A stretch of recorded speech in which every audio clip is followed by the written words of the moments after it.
എൻ്റെ പേര് ബെൻസി. ഞാൻ കൊല്ലത്തു നിന്ന് വരുന്നു.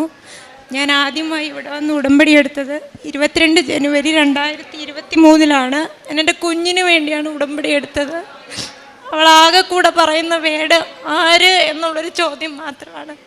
എല്ലാവരുടെയും മുമ്പിൽ ഞാൻ ഒരുപാട് നാണം കെട്ടായിരുന്നു ഈ കുഞ്ഞിൻ്റെ പേര്. ഞാൻ രണ്ടാമത് വന്ന് ഉടമ്പടി പുതുക്കിയത് 16 ഒക്ടോബർ 2020 അതെൻ്റെ കുഞ്ഞ് സംസാരിക്കുന്നതിന് വേണ്ടിയായിരുന്നു. ആ ഉടമ്പടി എടുത്തതിൻ്റെ 3-ാമത്തെ ദിവസം എൻ്റെ കുഞ്ഞ് വേടുകൾ പറഞ്ഞ് സംസാരിക്കുകയും വചനം പറയുകയും ഈശോയുടെയും മാതാവിൻ്റെയും പാട്ടുകൾ വരെ പാടാൻ തുടങ്ങി.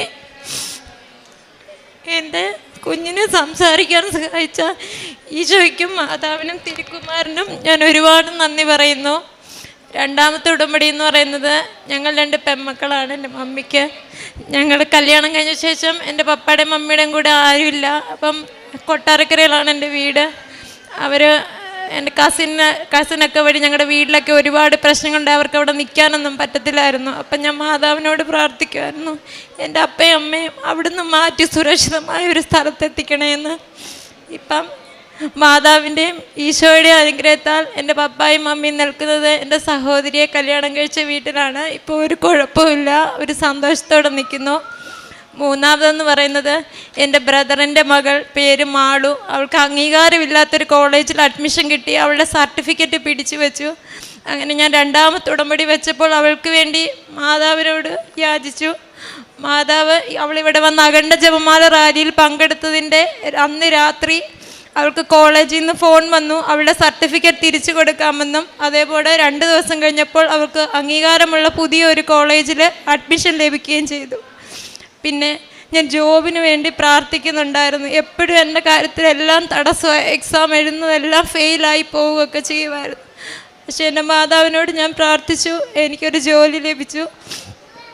അതേപോലെ തന്നെ ഞാൻ ഇവിടെ വരുന്നതിൻ്റെ 1 മാസത്തിന് മുമ്പ് ഞങ്ങളുടെ വീടിന് താഴെ റെയിൽവേ പാളം, അവിടെ കൂടെ ട്രെയിൻ പോകുമായിരുന്നു. അപ്പം ഓണടിച്ചല്ല വന്നത്. എൻ്റെ അപ്പ സാധനം കൊണ്ടുവന്നിട്ട് എന്നെ താഴെ ഇന്ന് വിളിച്ചു വരും.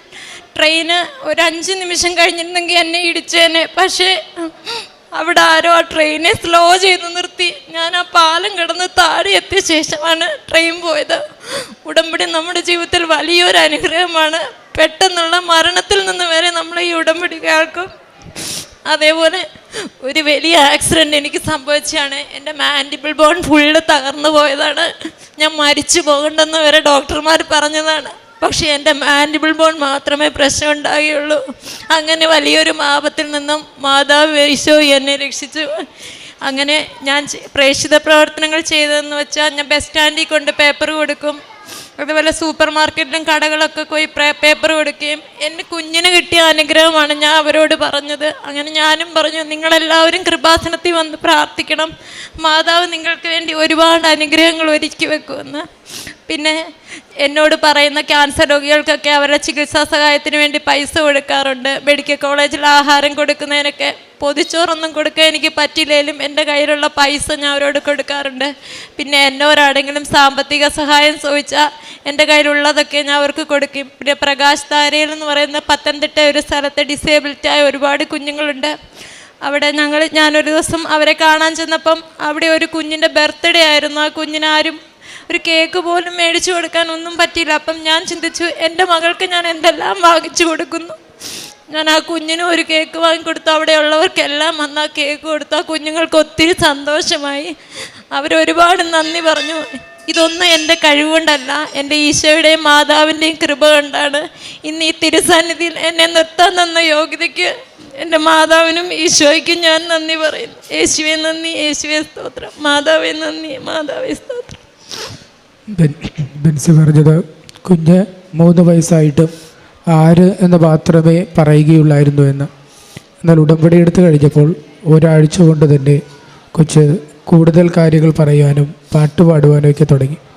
ഇത് പരിശുദ്ധ അമ്മ വഴി ലഭിച്ച വലിയൊരു അനുഗ്രഹമാണ് എന്നുള്ളത് പ്രകടമായിട്ടുള്ളൊരു സാക്ഷ്യമാണ്. അതുപോലെ തന്നെ ഉടമ്പടി എടുത്ത മക്കൾക്ക് പലർക്കുമുള്ള അനുഭവമാണ് അപകടങ്ങളിൽ നിന്നൊക്കെ സംരക്ഷണം ലഭിക്കുന്നു എന്നുള്ളത്. സങ്കീർത്തനം 50:15 അനർത്ഥകാലത്ത് എന്നെ വിളിച്ചപേക്ഷിക്കുക, ഞാൻ നിന്നെ മോചിപ്പിക്കും, നീ എന്നെ മഹത്വപ്പെടുത്തുകയും ചെയ്യും. പരിശുദ്ധ അമ്മയിലൂടെ ദൈവം ഈ കുടുംബത്തിന് നൽകിയ അനുഗ്രഹങ്ങൾക്ക് കൈയടിച്ച് ദൈവത്തെ മഹത്വപ്പെടുത്താം. യേശുവേ നന്ദി, യേശുവേ സ്തോത്രം, യേശുവേ ആരാധന.